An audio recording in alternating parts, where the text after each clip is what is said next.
Welcome to the Waste to Treasure podcast, a youth-led climate action platform supported by the City of Bulawayo, the Youth Climate Action Fund, and Bloomberg Philanthropies. I am your host, Zibusiso, and today we are shining a light, literally, on how young people are transforming their communities through innovative climate solutions. Our guest is Margaret Banda, a passionate social worker, community leader, and founder of Greater Light Foundation, a community-based organization that is empowering women, youth, and persons living with disabilities through health and climate action. Margaret also leads a solar bottle lighting project in Sinyoga village, which is bringing sustainable lighting to off-grid communities. Welcome to the show, Margaret. Thank you. You're welcome. So could you please tell us a bit about yourself? Where are you from? Where were you born? I think you said it all, but okay. Yeah. My name is Margaret. Yes. Margaret Banda. Yes. I was born in Bulawayo. Matadeo Hospital. You said you want to know me. Yeah. Yes. I'm 25, turning Yes. 26. I'm a social worker, first of all. That's my first your interest.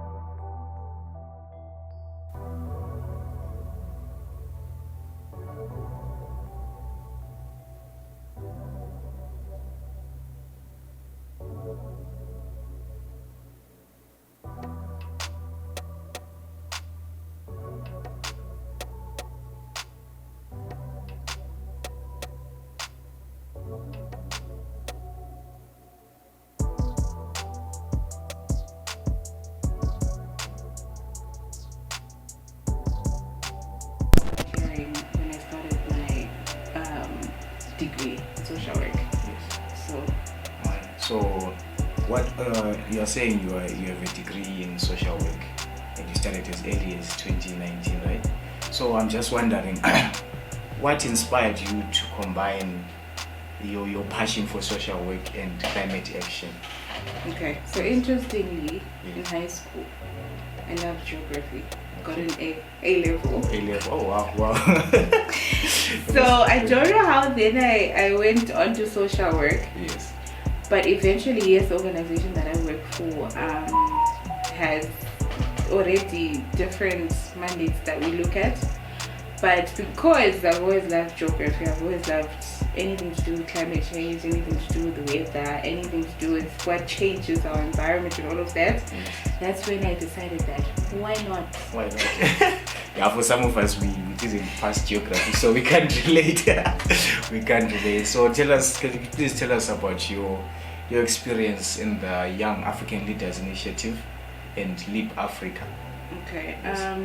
So I'm an alumni. Is that Yes, the word? yes, that's Yeah, the for word, both the organizations. Under YALA, I was under civic Leadership. leadership. Okay. And then Leap Africa was basically for women empowerment. Oh, right. Yeah. So the two were in different months of the year, one at the beginning, one at the end. Okay.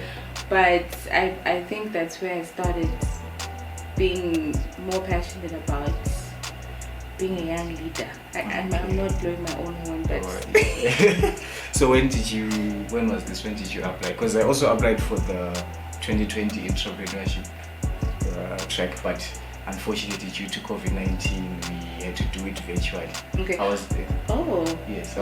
was really looking forward to going to South Africa, but unfortunately it was cancelled and we had to do it virtually. It was such an experience.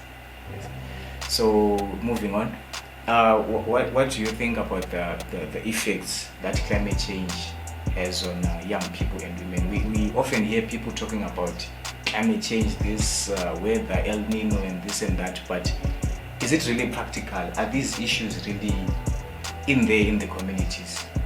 Okay. Yes. So when it comes to climate change and climate justice, we look at the social aspect as well. Yes. So this includes women and children, the disabled. And this is particularly interconnected through the fact that the sexual and reproductive health rights when it comes to women. Yes. So in the case that there's a flood, I'll give you a practical example. I think it makes sense when you try it. Yeah, that's such a the worst case scenario. So you think of situations where, if we're going to speak of Imakaya in the rurals, there's a drought. In most cases, we don't hear it, or people don't talk about these things, but children are married off to other families to have less burden on them, right? You have situations of menstrual health. If there's no water, women suffer the most. Exactly. In terms of giving birth, there's also that situation. You know, there are some cultures that say give birth at home. It's difficult. The whole 2 weeks, 1 week, there's no water. So these things are interconnected. So they mingle, but we don't really look at such concerns most of the time. We're more concerned about carbon credits, you know, and sustainable lighting, like I did. But there are more important issues when it comes to women, children, and the disabled, and they are very much affected by climate. Okay, so thank you so much. We've heard about your background and you touched a bit about your project. So that's it for our first segment. As we head into the next segment of the Waste to Treasure podcast, where Margaret will be unpacking more about the solar bottle lighting project that she has done. Thank you. Welcome to the Waste to Treasure podcast, a youth-led climate awareness and storytelling space which is sponsored by the City of Bulawayo, the Youth Climate Action Fund, and Bloomberg Philanthropies. Welcome to the second segment of the Waste to Treasure podcast. I'm still here with Margaret Banda, where she will be unpacking more about the solar bottle lighting project that she was doing under the Youth Climate Action Fund. So Margaret, could you please tell us more ngendaba yama solar blamambodlela le ukuthi vele kwakuhamba njani? Okay. So to be honest with you, I just came up with the project.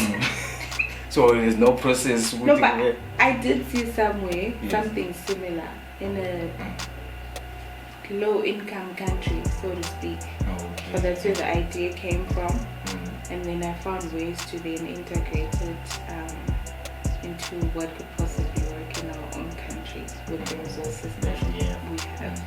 So lapha ngathi senza ama-solar lamambodlela lama-light likuhlanganisa njani vele what imbodlela ezinjani noma le mbodlela yechipuko nge-Pepsi or whatever iyasebenza kumbe specific type of bottles that you are looking at? Okay, so the project was mainly looking at waste management, reducing the carbon emissions in our atmosphere, and also coming up with sustainable lighting.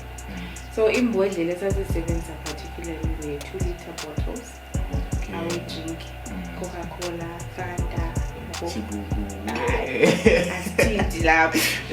so anything that could reflect light inside the bottle and also be able to heat the light, the bottle, sorry. And then we used solar lights. Okay. Right. As a means of sustainability. Okay. So ama-lights lawa liwafaka ngaphi exactly? Yiphi indawo? Okay, so particularly we're looking at an area that does not have a market in our city, since the project was mainly looking at Bulawayo. Initially, I'll say this, the second or third time someone has asked me, my project was particularly made for Ngo's mine initially, but it's not apparently supported in that by the funding that I was looking at, so I ended up doing it at Robert's Yoga instead. Alright, so lava, I'm assuming ukuthi wawungasebenziwe yedwa.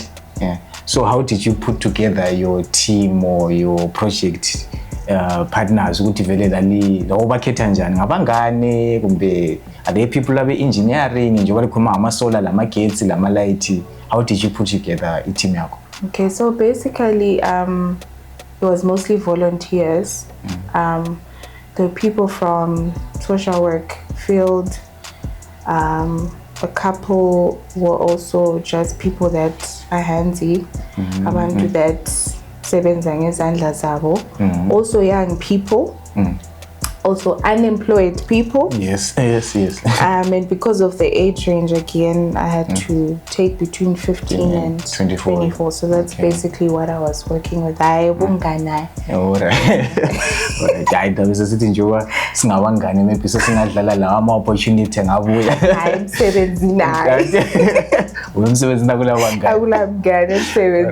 so nguzwa lapho ukhuluma ukuthi lali targeta ama youth mostly 15 to 24. So abantu ngale Roberts Nyoka kanti ephumula ngalani babe ba responda njani to I project here? Okay. So firstly, people don't really think about climate change. That's an honest truth, especially abantu abadala.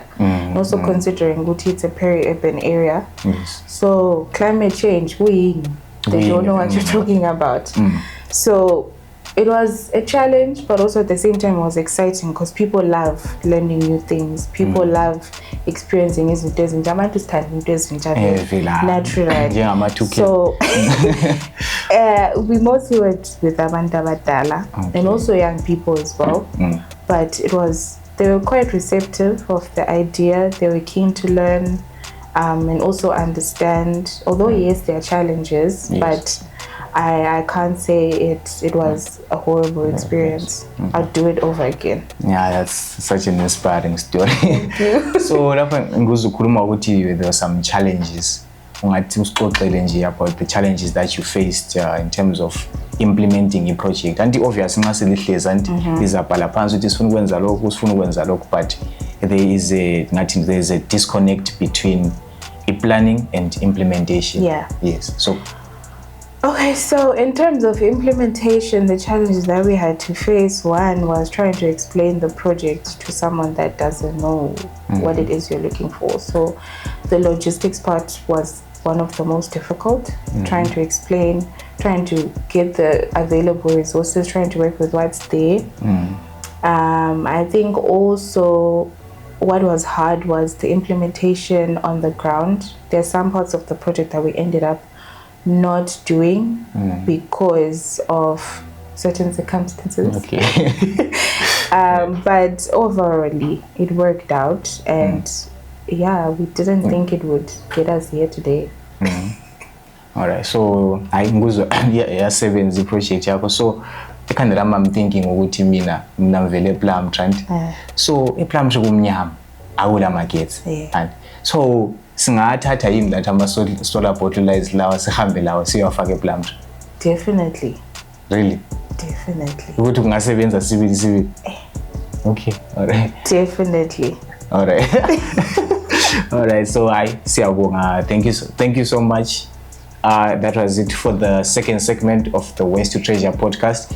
As we move on to the third segment, thank you very much, and please stay tuned to the Waste to Treasure podcast.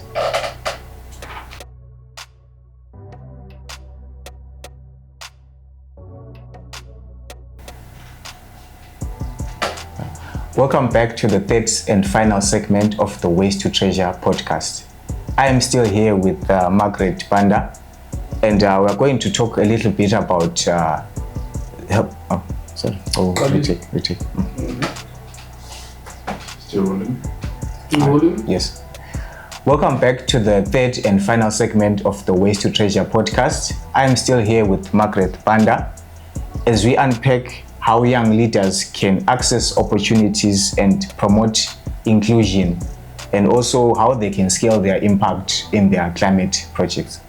So, Margaret, I heard you saying you applied for a grant, and so in a city like Bulawayo, with a population of about 600,000 people, and the majority of the population are youth, you find in a situation where the grant only receives 100 applicants. And is it because young people are not aware of such opportunities, or what are your thoughts on that? Honestly, yeah. First of all, I think these things take time. That's one. You have to apply. You have to be patient. So first of all, it takes a lot of time. We just want quick things as young people. So you might drag and think, I'm applying in January, I'm going to get a response in August. it's a long time to wait, stuff like that. But I also believe that with just 100 applicants, yes, we still fall short. We should do more, and I believe a lot of people have really great ideas. Yes. And if we really try and put our minds to things, we can make it happen. It's all about patience. Right? Yeah. That's why we, as Ways to Treasure, we started this podcast, because we are trying to spread awareness about these issues and also to give exposure to some people. You know, these days most of us very well on social media, and hopefully this podcast will also be broadcast on Facebook, Twitter, and YouTube. So hopefully something will come from that. And cool. So Lapa, to young people, in your own thoughts, and do you think the youth, do they lack funding, or as a youth, if I have an idea, can I go out there and I sing the idea lamand? Semboni lama light asebenza, sentata ma light ami, sense plan to sense aqaliso kwa mama light. Or do I necessarily have to wait for uti nizeng apply, or what do you think? Are there opportunities for the youth uti I have something and I want to start, and how best can I start? I believe that you can do anything even without funding. It's all about you having an idea, and also networking and being able to try and reach the right people to help you. And it's not always about having the funding. Along the way, you can get recognized, even when you think you won't. Just being delusional. This is me. You have your 5 minutes of madness every day. Use them for delusion and thinking you can do anything. Yes. And when you put your mind to it, you can make it work. Hi. Nthemba balaleli lizwile kuthiwa sihlanye mbijane for 5 minutes every day, but anyway, it's fine. So usually we hear people talking about climate change and climate change this, climate change that. But is there any gender equality or youth? Are they being focused in issues that to do with climate? Okay. Especially here in Bulawayo.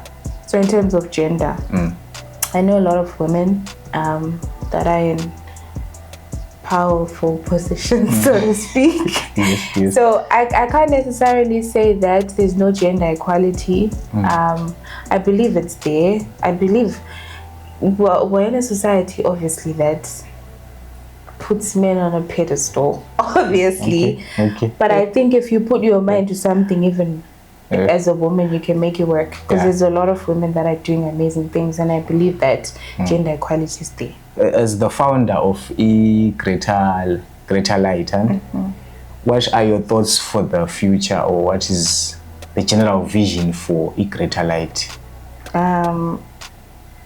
Honestly, it's continuing our work, particularly work with women, children, and the disabled. But we look at different aspects. We're particularly primarily looking at sexual reproductive health rights, but we also look at other issues that matter. Climate is also included, and we are in the process of trying to get into another project that's going to also make a change. What project is that? Or it's still when it happens, I shall be big. Okay. And we'll talk about it. All right. But yeah, we're excited for the future. I'm also excited for you. Thank you. Right. So for our listeners who are maybe listening on audio or watching us on YouTube, how best can they reach you? You can email, LinkedIn, Margaret Banda on LinkedIn, the Greater Light ZW on Facebook, the Greater Light Trust on LinkedIn again, and our email address, which is thegreaterlightzw@gmail.com. Okay. All right. Thank you so much. I hope this happy. This has been a very fun episode. Thank you very much for tuning into the Ways to Treasure podcast. And as usual, don't forget to comment, like, and subscribe to the podcast on our social media pages. Thank you very much.